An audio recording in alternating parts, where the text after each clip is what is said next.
bienvenue à bord, je suis le capitaine Steffi Wolf et je vous embarque aujourd'hui pour une nouvelle vidéo, pour une nouvelle pioche à lire. Celle du Summer Book Challenge organisé par Ingrid la lectrice et qui va du 1er juin au 31 août.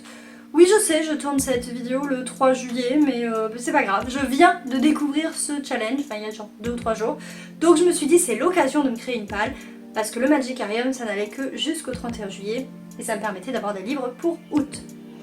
Et si vous avez l'impression que je suis habillée exactement de la même manière que lors de la dernière vidéo, eh bien vous avez raison, parce qu'il fait tellement chaud que je me suis dit, quitte à tourner 2 vidéos dans la semaine, autant les tourner le même jour et n'avoir chaud qu'une seule fois. Voilà.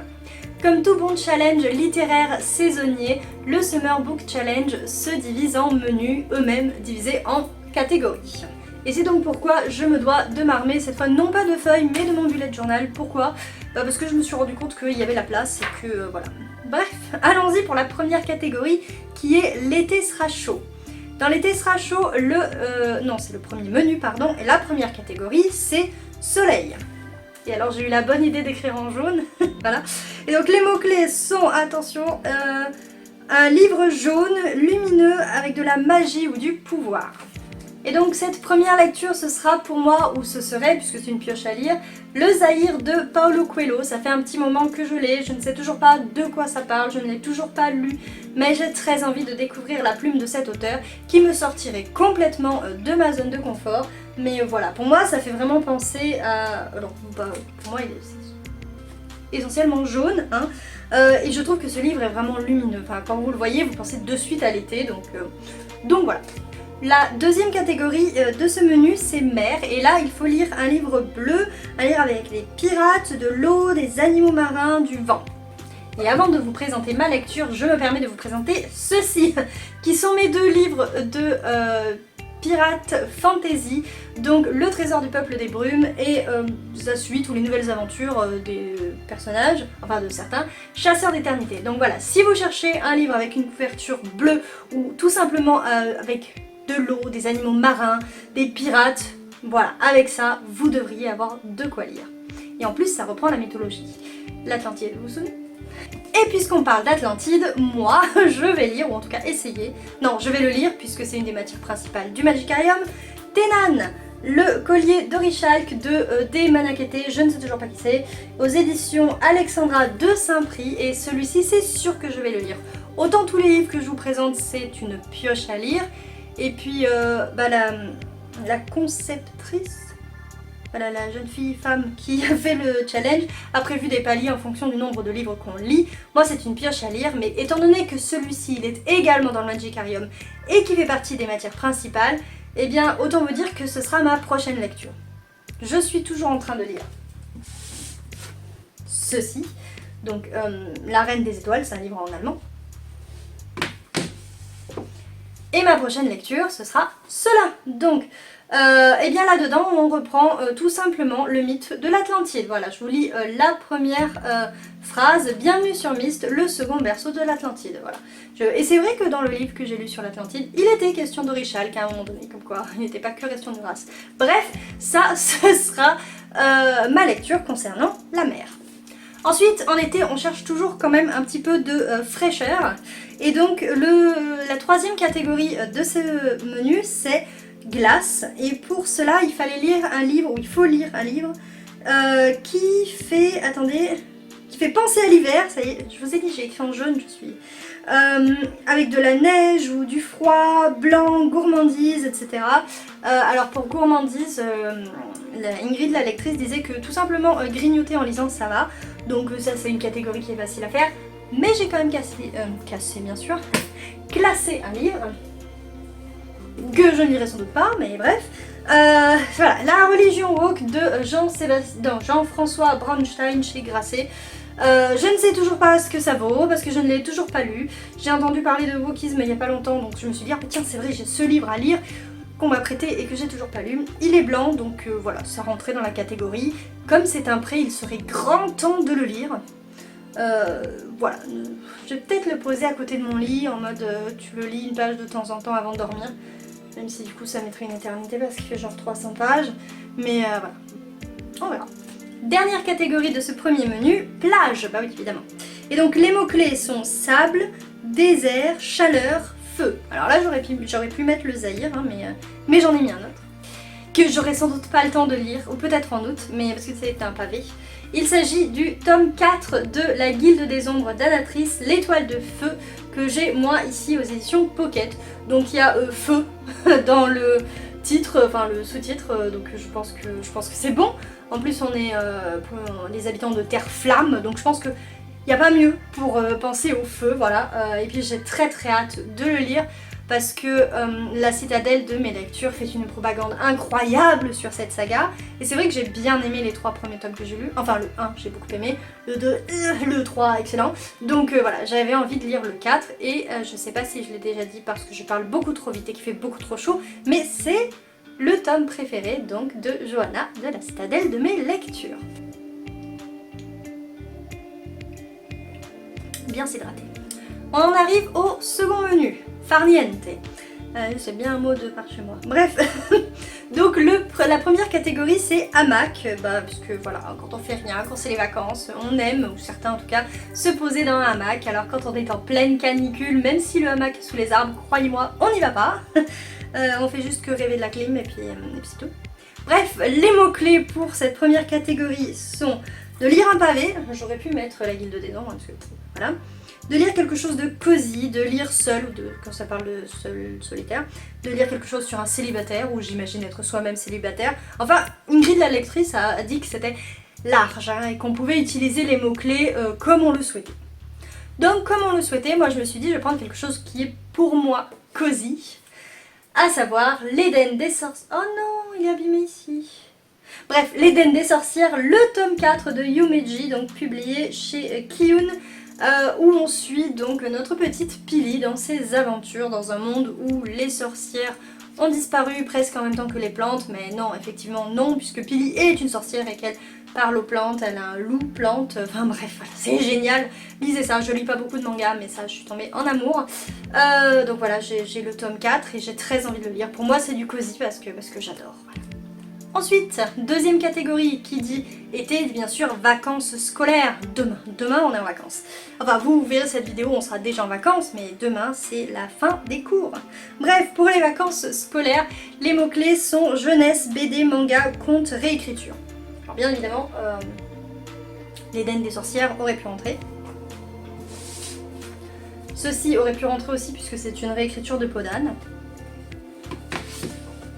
Ça rentre d'ailleurs tout à fait, hein, je pourrais très bien valider la catégorie avec ça, mais je me suis dit que ça faisait longtemps que je n'avais pas lu un tome des elfes, donc ici le 28 au royaume des aveugles, je sais même plus avec quels elfes on est, je crois les elfes blancs, non attendez, noir, bleu, sylvain, blanc, oui c'est ça, ce sont les elfes blancs, donc et puis avec un troll, et puis elle est spéciale, et bref j'ai bien envie de savoir comment est-ce qu'elle en est arrivée là parce que c'est juste une elfe surpuissante et puis comme je vous dis ça fait longtemps que j'ai pas lu les elfes donc je me suis mis une BD, un petit tome 28 comme ça en passant. Troisième catégorie de ce menu farniente c'est croisière.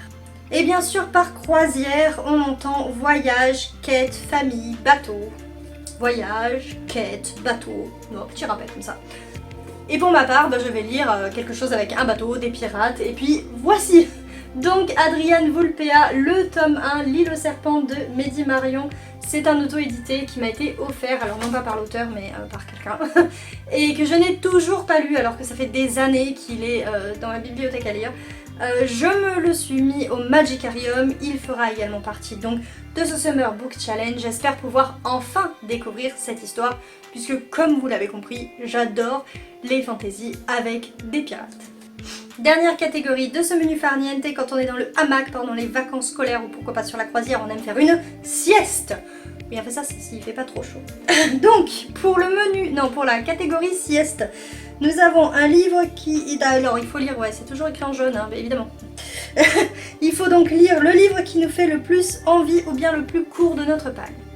Et en ce qui me concerne, il y a un livre qui coche les deux. Bon, il y a plein de livres qui me font terriblement envie, mais c'est un livre qui me fait très envie depuis un moment et qui se trouve être le plus court en termes de roman, enfin de sans images, c'est Miranda de Nina Gorlier aux éditions du Chat Noir. Voilà, J'ai très envie de découvrir ce livre. Nina Gorlier, je la connais pour de la réécriture de contes, je la connais pas pour ceci et j'ai très hâte de le découvrir.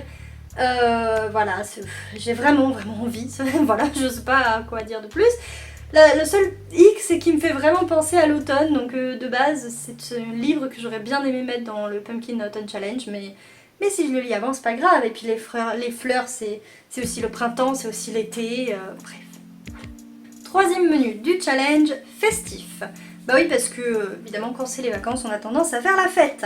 Et puis, puisque ce challenge va du 1er juin au 31 août, il y a au milieu de tout ça, mais alors vraiment quasiment pile poil au milieu, le 14 juillet. Et qu'est-ce qu'on fait le 14 juillet?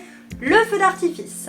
Donc c'est la première catégorie, feu d'artifice, et là il faut lire un livre coloré, feel good ou de SF. Et là je dois vous dire que je me suis sentie un petit peu mal parce que SF j'en ai quasiment pas ou plus, parce que Héliopolis c'était je crois le dernier. Que des livres feel good ou colorés, enfin j'ai cherché des livres colorés, j'ai des livres qui ont une couleur ou deux, mais que j'appellerais pas colorés au niveau de la couverture. Et feel good, bah à moins de tricher encore et de mettre un manga, voilà, donc je me suis dit on va piocher dans du SF, on va piocher chez quelqu'un d'autre et on va tenter de lire 1984 de George Orwell. Oui, alors cette version-là, une version BD, parce que 1984 c'est un livre que j'aimerais beaucoup lire et que cette BD, ce comics, je sais même pas en fait, je l'ai feuilleté plusieurs fois, mais bref, et ben ça permet de le lire autrement et voilà, parce que je dois avouer que ça me faisait un petit peu peur 1984. Donc voilà, comme ça me permettrait de découvrir cette histoire très connue et réputée de George Orwell, tout en y prenant un certain plaisir et en ne me perdant pas sous les yeux kaléidoscopiques de Big Brother. Oui, cette phrase, je ne sais pas si elle voulait dire quelque chose, mais vous m'avez compris. Ensuite, la catégorie suivante, c'est regroupement. Donc ici, il faut lire un roman choral, un roman avec une meute, un roman avec un loup. Alors, je n'aime pas beaucoup les romans chorales, je suis même pas du tout le public pour ces romans. Oula, je me suis un peu emportée. En revanche, tout ce qui est meute et loup, évidemment, ça, j'adore. Mais qu'est-ce que je pouvais bien sélectionner dans tout ce que j'ai? Eh bien rien d'autre que le tome 5 de l'Éden des sorcières, voilà, toujours de Yumeji, toujours chez Kiyun, et toujours avec cette petite Pili qui est une sorcière et qui est avec un loup plante et voilà. Et bref, j'ai mis le tome 4, je veux lire aussi le tome 5, comme ça après il m'en restera plus que 2 pour terminer a priori cette saga, et je me régale et je pense que je la relirai, j'ai déjà relu le tome 1, donc voilà. Ensuite dans le menu festif, ben forcément il y a une catégorie qui s'appelle fête. Et donc là les mots-clés sont fantasy, petit peuple, troll, lecture commune ou vampire. Ah j'oubliais, si vous cherchez un livre avec des loups, lisez Anna de Steffi Wolf aux éditions Sud-Arène. Voilà, petit aparté. Revenons donc à nos vampires, à nos petits peuples, etc. Alors j'avais pas envie de lire du vampire, j'en ai un, mais voilà. Mais surtout, dans le Magicarium, j'ai eu du mal à le trouver, mais j'ai trouvé un livre où il y a le petit peuple, puisque j'avais sélectionné Il était une fois Morgane, Viviane, Mélusine et Ondine. Et là vous allez me dire, mais petit peuple, c'est pas des fées? Eh ben figurez-vous que Morgane, Viviane, Mélusine et Ondine sont des fées. Oui, elles sont perçues comme des fées dans la légende arthurienne. D'ailleurs, laissez-moi vous lire ce qu'il y a derrière, au moins la première ligne, la première phrase. Tout le monde croit aux fées. Voilà, je suis en plein dedans, il faut absolument que je le lise. Voilà, c'est bon, hein. En fait, c'était celui-là que je voulais lire après. Je m'étais dit, il y a 4 histoires, en 4 jours c'est fait, j'en lis une par jour. Ouais, 4 jours avant que je parte en vacances, bref, je sais pas. Mais là, tout de suite, il m'a l'air un peu lourd. Donc je le validerai peut-être pas pour le... On verra. Bref, je veux le lire. C'est là je ne sais combienième fois que je le mets dans une palle, cette fois il faut que je le lise. Ça fait 2 ans qu'il est dans ma bibliothèque, donc il serait temps. J'ai l'impression que je parle de plus en plus vite dans cette vidéo, que je m'excite, alors que il fait super chaud. Mais peut-être parce que j'ai envie de la terminer. Donc passons à la dernière catégorie de ce 3e menu, qui s'intitule Amis. Et donc là, les mots-clés sont Friends to Lovers, Elf, LGBT, machin truc, ouais désolée, j'ai pas la terminaison exacte mais voilà, et extraterrestre.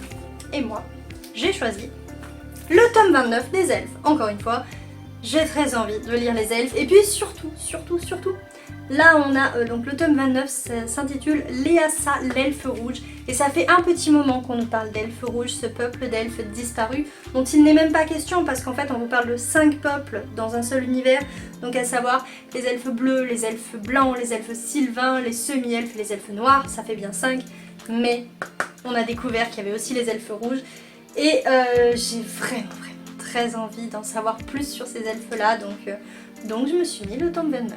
Le dernier menu de ce Summer Book Challenge est en réalité un menu bonus. Vous avez également 4 catégories, mais déjà vous n'êtes pas obligé de les lire puisque c'est un bonus. Et on peut aussi utiliser ces catégories pour remplacer des catégories qui nous inspirent moins pendant le challenge. Donc allons-y pour les 4 catégories bonus. Donc la première c'est inconnu. Et les mots-clés, en fait le mot-clé c'en est un, il faut lire un livre auto-édité. Et moi alors j'en ai plein dans ma pile à lire, dans ma Kindle, ici j'en ai plein des livres auto-édités. Et j'ai choisi ici Irish Renegades, le tome je ne sais pas combien, Kezia de Blandine P. Martin. Pourquoi? Parce que presque tous les étés je lis un livre de Blandine P. Martin. Parce que c'est avec elle que plus ou moins j'ai découvert l'auto-édition et surtout la romance slow burn, et que j'ai beaucoup aimé ça. Et tous les étés je lis au moins une romance et au moins un livre de Blandine P. Martin. Si je peux faire les deux en même temps, c'est juste génial. Et les Irish Renegades, j'en ai lu 2 ou 3, déjà je vous dis je sais pas quel tome c'est. Et à chaque fois j'ai adoré ma lecture, donc Kezia est en plus un personnage que j'ai déjà croisé. Bref, j'ai très envie de découvrir ce roman. Deuxième catégorie bonus, pays, où là il faut lire un auteur français. Alors c'est exactement comme la catégorie précédente, j'ai énormément de livres dans ma pile à lire qui sont écrits par des auteurs français. J'en suis moi-même une si vous en cherchez un. D'ailleurs il y a un livre que je vous ai pas présenté encore, c'est Les Ombres de Manhattan de moi-même, toujours chez Sudaren. Parenthèse pub je crois terminée, hein, c'est bon. Donc voilà, un auteur français, genre des auteurs français, j'en ai plein. Et donc j'ai choisi un livre numérique encore une fois. Il s'agit des Clans de l'ombre de Émilie Malherbe. C'est un livre-jeu, un livre où il faut faire des choix à la fin de chaque chapitre de manière à créer sa propre histoire plus ou moins. Et j'avoue que j'avais très envie de découvrir ce roman parce que j'ai eu une première approche de ce genre de livre et j'ai pas du tout accroché. Mais là on est chez Rebelle Édition. Et l'histoire me fait grandement envie, même si là tout de suite je suis incapable de vous la retracer correctement. Donc bref, j'ai très envie de lire ce livre et j'espère qu'il sortira de ma pioche à livres. La quatrième catégorie bonus, c'est découverte, où là il faut lire le coup de cœur de quelqu'un d'autre.